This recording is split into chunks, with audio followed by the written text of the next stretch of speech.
Good evening from the grass-fed homestead. Merry Christmas. You forgot to say Happy New Year. Happy New Year, everybody.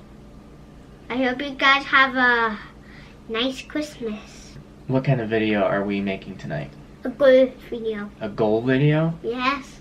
Goals for the homestead? Yes, there are 5 of them for today, not 13. 13 was our 2017 ones. 13 was 2017. Yes. But 2018 we have 5. 5 goals. Mm-hmm. And these are not in any particular order of importance or priority in any way. It's just a random list. You don't know what number 1 is? Do you know what number 1 is? Put in more frost-free spigots. Yes, goal number 1 is to install some water hydrants. We have one on our entire property, which sometimes it works out fine because the animals are near it and I can run a short hose to their water trough, but sometimes they are very far from it, in which case initially the first half of the summer I was carrying out 5-gallon buckets of water to their pasture from the spigot, which was just awful.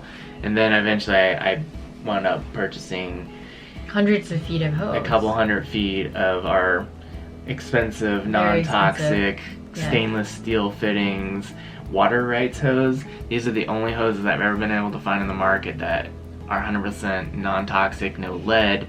We want to have one of the hydrants out where the garden area is. That would be a really good location for one. And then our furthest west pasture, where the sheep graze through this summer. Yep. We definitely need one over there. And another one to the east of our house in that big pasture. Perhaps, yeah. So that's gonna require some trenching and line laying and all kinds of fun stuff, but that is a really big goal for us this year as far as infrastructure goes, getting in the water. Yes, huge. Goal number 2 for 2018 is to plant some more trees. Specifically, we want to add fruit trees. Also, out on our pasture, we have a lot of really big holes. Huge, massive. Yes. Massive holes. Extremely massive.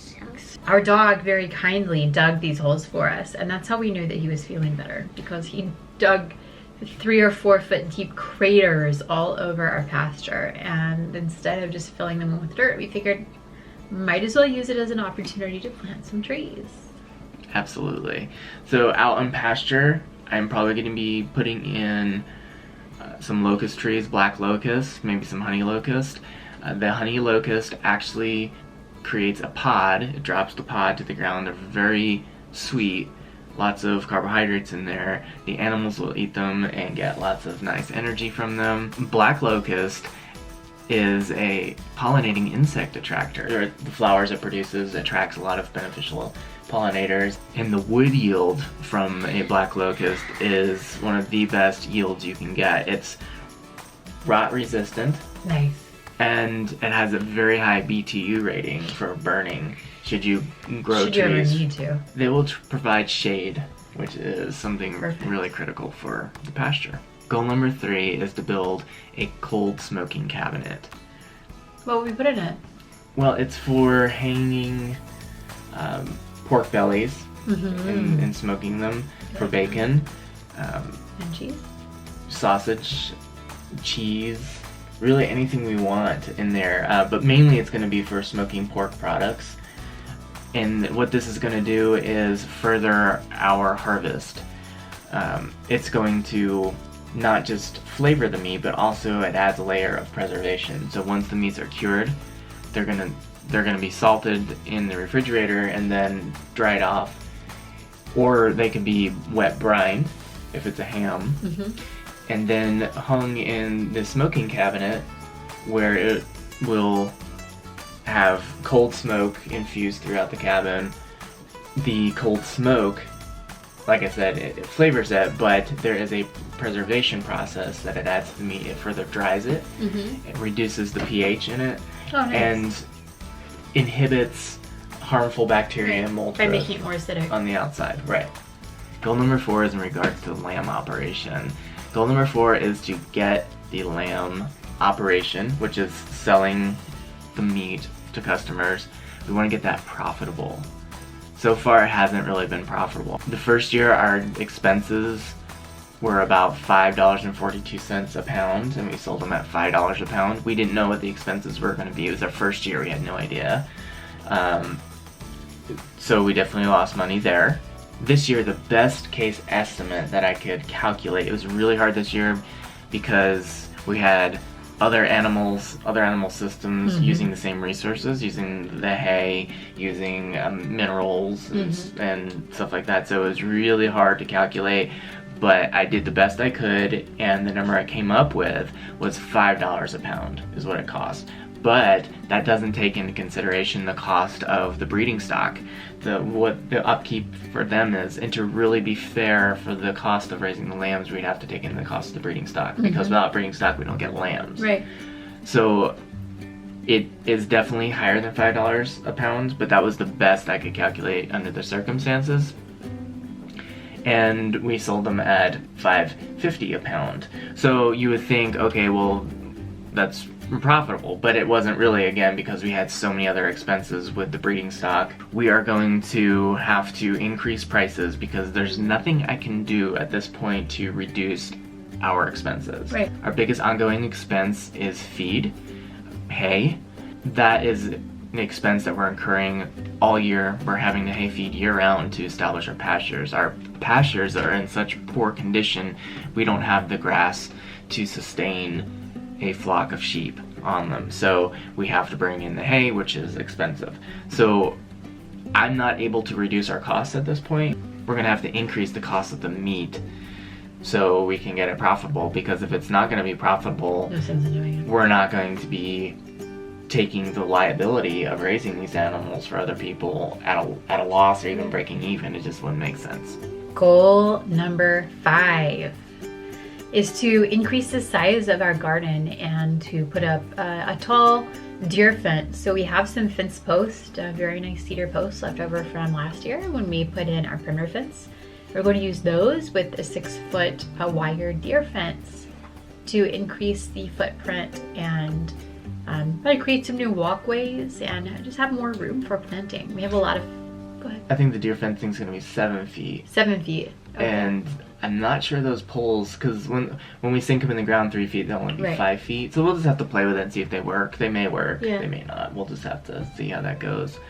But we want to take what is currently the winter chicken yard, Yes. which is our summer garden, Yes. and enclose that, but also take in behind that where our raised beds are. It's kind of a separate garden at this point, but we want to incorporate one all garden. that, make that Yeah. all that one. So it'll be easier to get in and out, easier to manage, and easier to irrigate. And since we're planning on putting a spigot in the garden area, we can do our drip irrigation again, which worked out really well last year. Definitely want to do that again.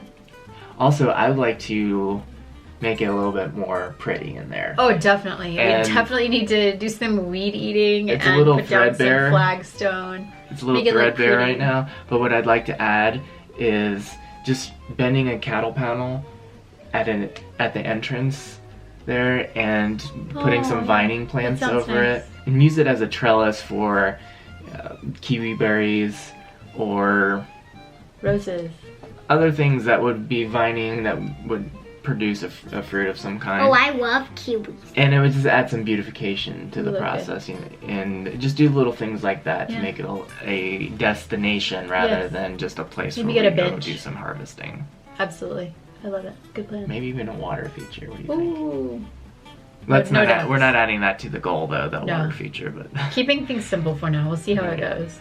that wraps up the goals. And in the goal list, like we said in our review list for 2017, it wasn't going to be as exciting as 2017. We're not adding pigs, Oh, breeding stock of sheep, livestock guardian animals, and we've already done all that now. So our goals are shifting a little bit. We are going to be having pigs again. We're not going to be getting pig breeding stock. having feeder pigs, I think, is better for us at this point in time. Definitely. We had the sows. They gave birth. 3 out of 4 of them farrowed, and we had all these piglets, and we played with all these different scenarios of keeping one to breed her again, since we had really good births. You know, they were good moms as far as that goes.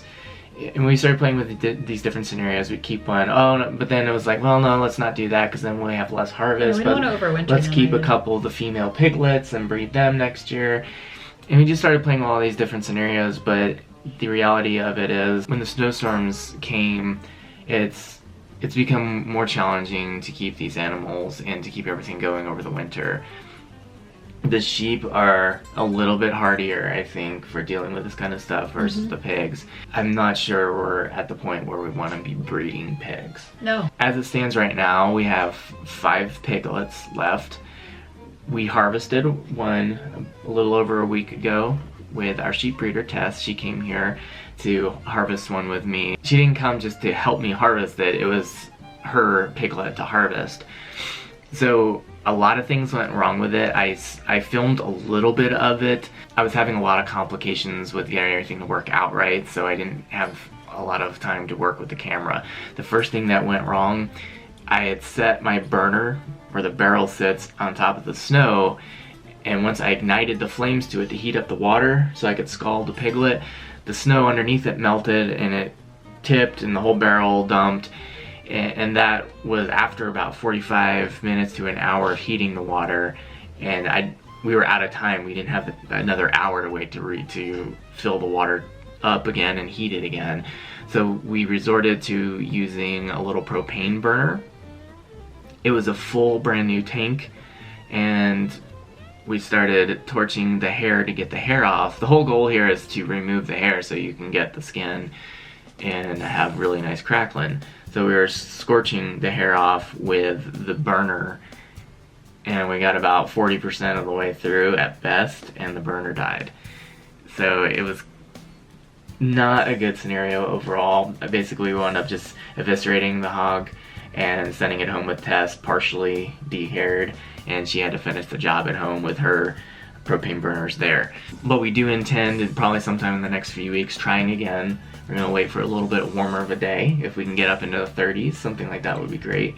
And try again with a scalding tank and find a spot where we know there's level ground underneath and the snow's not going to cave in. So we'll be harvesting probably 2 more of the hogs, which will leave us 3. There's a potential buyer that might be buying the 3, and if not, then we'll have them through the spring. We may keep them to harvest for the next fall, or may harvest them early in the spring. We're not entirely sure there how we're going to or what we're going to be doing for our pigs this year, as far as what we're going to be raising. Well, we don't want to overwinter any pigs anytime soon. Right. I think trying to overwinter them this year, yeah, it was not intentional. It's just the way it's worked out. We ended up with 15 piglets. Right. The livestock guardian dog situation, Blue, our Akbash livestock guardian dog, he is turning 7 next week. This coming week. 7 is old for a livestock guardian dog. So what we'd like to do this year with the livestock dog situation is to find a 1 to 2 year old livestock guardian dog that needs to be rehomed and bring it here. Preferably one that has experience and came from working parents and was brought up on a sheep ranch. And gets along very well with animals and right, meets all our criteria of getting along with children and other animals. That way Blue will have the opportunity to, 1, have a companion, but more importantly, to train his replacement. We are going to also be continuing our pasture revitalization program with whatever pigs that we have. Starting in the spring, we're going to start using them again to be rooting up the unwanted vegetation and overseeding and bringing in the stuff that we do want, which will provide a better environment for the sheep and in the future reduce our hay costs and thus increasing our ability to make the lamb enterprise sustainable. Yeah. So that's kind of a look at 2018 moving forward. We're really excited to have you guys along for the ride again. Thanks for your encouragement and your support. Happy New Year and have a good night.